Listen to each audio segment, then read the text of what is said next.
সোমবার নবান্ন থেকে শহরের ফুটপাত দখলমুক্ত করার নির্দেশ দিয়েছিলেন মুখ্যমন্ত্রী মমতা বন্দ্যোপাধ্যায়ের ঘোষণার পর জেলায় জেলায় শুরু হয়েছে ফুটপাত দখলমুক্ত করার কাজও।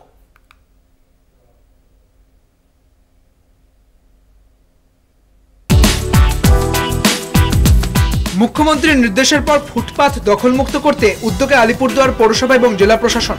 মঙ্গলবার রাতে শহরের ফুটপাথে দোকান দেওয়া ব্যবসায়ীদের রাতের মধ্যেই ফুটপাত খালি করার নির্দেশ দেন পুলিশ প্রশাসনের কর্তারা।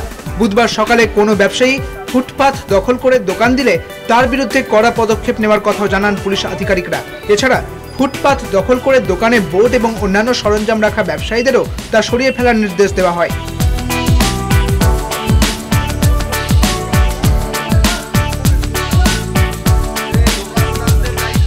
সতর্কবার্তা নয়, ফুটপাত দখল করে ব্যবসা করলে কড়া পদক্ষেপের হুঁশিয়ারি প্রশাসনের।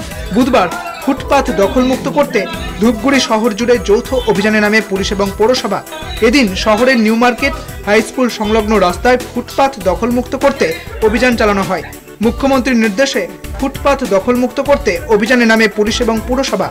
এদিন ব্যবসায়ীদের কড়া নির্দেশ দেওয়া হয়েছে, একদিনের মধ্যে রাস্তা খালি করে দিতে বলা হয়েছে। এরপরও কেউ ফুটপাত দখল করে ব্যবসা করলে আইন অনুযায়ী পদক্ষেপ করা হবে।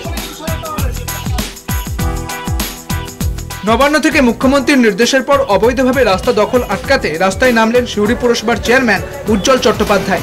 মুখ্যমন্ত্রীর অসন্তোষ প্রকাশ করার পরই ফুটপাত আবর্জনা পরিষ্কারে পথে নামলেন তিনি। পুরপিতা উজ্জ্বল চট্টোপাধ্যায় পুলিশের সহযোগিতা নিয়ে বুধবার সকাল থেকে সিউড়ি শহরের বিভিন্ন গুরুত্বপূর্ণ অঞ্চলে অভিযান চালালেন।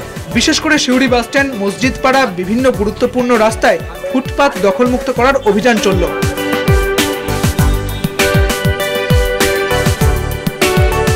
একই ছবি বোলপুরেও। মুখ্যমন্ত্রী মমতা বন্দ্যোপাধ্যায় অসন্তোষ প্রকাশ করার পর শহর বোলপুরেও পুরসভার অভিযান। ফুটপাথে বেআইনি দখল রুখতে জিসিবি এনে উচ্ছেদ অভিযান চালালো পৌরসভা। শহর সৌন্দর্যায়নে নজর দিল স্থানীয় প্রশাসন। হাওড়াতেও তৎপর পুলিশ প্রশাসন। জবরদখল রুখতে অবৈধ পার্কিং এর বিরুদ্ধে একগুচ্ছ পদক্ষেপ নিল প্রশাসন। অবৈধ পার্কিং এর বিরুদ্ধে 283টি মামলা দায়ের করা হয়েছে। GT road, Andul road, Shalimar, Kadamtala সহ বিভিন্ন গুরুত্বপূর্ণ মোড়ে প্রচার চালালেন পুলিশ কর্মী এবং অফিসারেরা। কোনোভাবেই যেন রাস্তা এবং সরকারি জায়গা দখল করা না হয় সেই ব্যাপারে সচেতনতার বার্তা দেওয়া হলো। বেআইনি পার্কিং ও টোটোর দৌরাত্ম্য বন্ধে কড়া পদক্ষেপ নিল প্রশাসন।